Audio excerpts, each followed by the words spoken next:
Happy New Year, everybody, and welcome to 2024. If you're watching this, congratulations to you, because you made it. I've seen a lot of people say that 2023 was not the greatest year for film, and while that would be true if all of your hopes and dreams relied on every single superhero film and that's all you watched, but honestly, if you just watch the entirety or even slightly the entirety of the 2023 filmography, you'll actually find a lot of gems that people either overlooked or people just don't talk about. But before we get into my personal favorites of the entire year, I do have some honorable mentions. Movies that I absolutely loved, were absolutely some of the best of the whole year, but when doing a top 10 list, they just missed out. Dream Scenario was easily one of the most creative movies of the entire year. Not only was this a very interesting look at cancel culture nowadays, but it also provided one of the best performances Nicolas Cage has ever done. The Iron Claw was a movie I didn't have huge expectations for. I mean, I am no wrestling fan in the slightest, but after seeing it, I loved all the characters so much and I cared so much about the story that once the credits rolled, emotionally, I was destroyed. While Mission Impossible Dead Reckoning Part 1 wasn't the best of the series and it was quickly buried by just all of the movies that came out in July, it still holds up as an awesome action movie with some of the best stunt work of the whole year. Poor Things is easily the most creatively bizarre movie that the year has ever given us, with gorgeous visuals, gorgeous set design, and gorgeous costuming, along with fantastic performances all around. While Poor Things may have given us more visual bizarreness, Saltburn gave us more subtle bizarreness that you wouldn't expect until you're like 30 minutes into the movie, and then it just gets crazier and crazier and crazier to the point where all of the twists and turns in the film I legitimately did not see coming. I loved all of those films so much that when I was making my top 10 list, I was legitimately shocked that they weren't in there. But when I finally got my thoughts together and looked at my top 10 favorites of the year, it just came simply to me.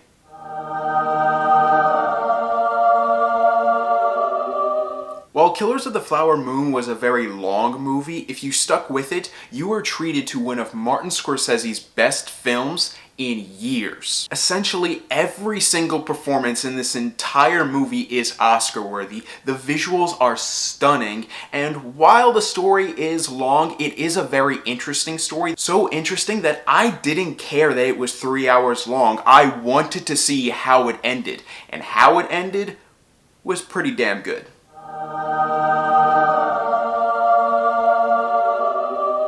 I was legitimately surprised that Barbie was this low on my list when I was really thinking about it, and even though it's low on my list, it's still on my list, and for damn good reason.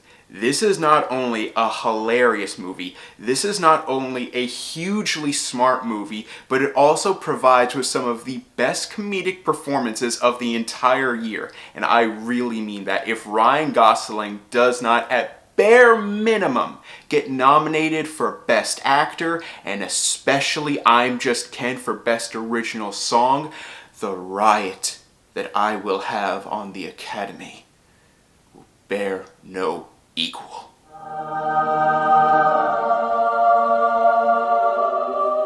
I'm kind of amazed that people instantly forgot about Creed 3. I mean, it came out, was huge at the box office, and then people completely forgot about it amongst, let's just say, the controversy surrounding the film. But in reality, I still love the film, and it's still easily one of the best Rocky and Creed movies because the acting is that good, the character work is just that incredible, and even though it's not my favorite Rocky or Creed score, the music in this film is awesome, and the boxing sequences, my god, Michael B. Jordan is not only a master in front of the camera, but also behind the camera.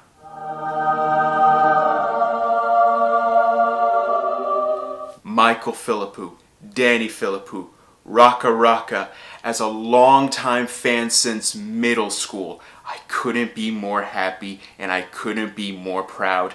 Talk to Me is easily the best horror film I saw all year. The characters were so good, the acting was so good, and there are no fake out jump scares. There's no cheap scares in this entire movie. The majority of this film relies on the eeriness created by this hand statue and just how much you care about every single character in this movie, that you don't want to see anything bad happen to them when the hauntings occur.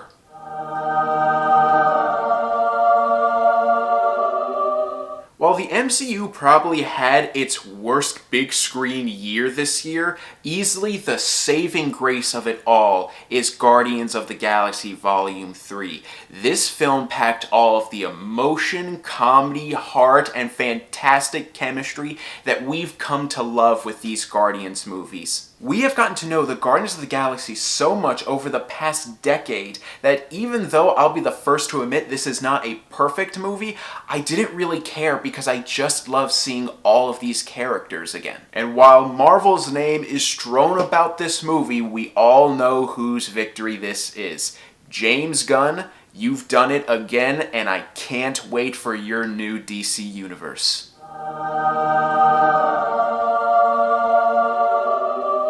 Minus One was easily the most surprising movie of the entire year. Before this film, I had never seen a single Japanese Godzilla film, and instantly when I was in the theater, I was greeted to some of the most epic cinema I saw all year. The character work was so good in this movie that even though Godzilla wasn't in it a ton, I legitimately did not care. This movie could just have been about the characters without Godzilla, and I would have been completely content because the acting is that good and the character work is that amazing. And even when Godzilla does show up, the carnage he creates is awesome. He is so intimidating and scary, and the effects used on him are incredible. I said in my review for this film that this movie ruined Godzilla for me because I can't watch a single Japanese Godzilla film that came before this and not love it as much as I would if I didn't see this film.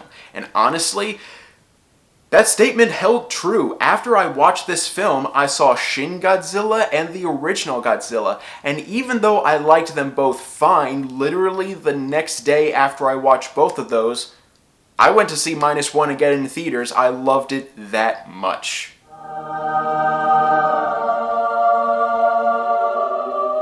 The Holdovers was easily one of the most wholesome experiences I ever had watching a movie in theaters. And mind you, I saw this film 3 times in theaters, and it just got better and better the more I saw it. Every single actor in this entire movie is Oscar worthy, and Paul Giamatti is still my pick for Best Actor this year. I think it's hugely funny, and I think nearly every single minute holds some sort of laugh. Whether it be something laugh out loud or even a chuckle, every single minute of this movie that focuses on humor always lands, and the emotional moments hit even harder. And this movie does a fantastic job at recreating the look and feel of a film that came straight out of the mid-70s. I loved every single second of this film, and it is the most heartwarming comedy I saw all year.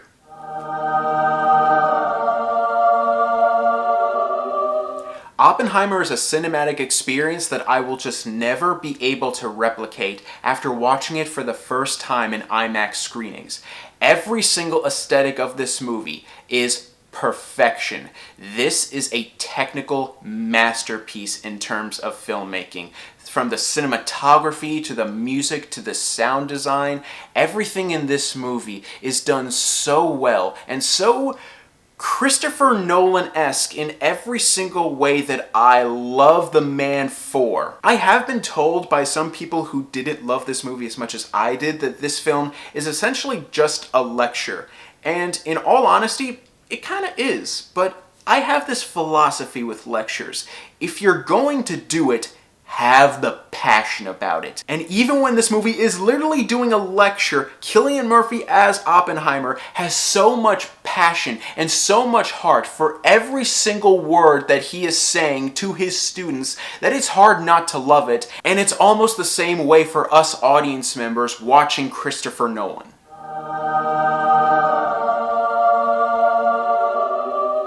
I keep hearing that they're going to make a John Wick Chapter 5, and honestly, I'm kind of torn on it. On the one hand, I love this franchise so much that I don't want to see it end, but on the other hand, if they end on Chapter 4, it will be one of the best high notes to go out on in cinematic history. This is easily one of the best action movies I've ever seen. Every single set piece in this movie is so unique and has their own almost flavor of action to them that the movie is never boring, even though it's nearly 3 hours long. And as 3-hour films go, I never got bored for a second because I loved nearly every second of this film's gorgeous visuals, amazing action, and honestly, great acting. This is legitimately one of Keanu Reeves' best performances ever. And here we are, my favorite film of 2023. What movie this year had me absolutely speechless? What movie this year did I go to the theaters the most times to rewatch? What movie this year did I listen to the soundtrack for over and over and over again and never get tired of it? Without a shadow of a doubt, that film is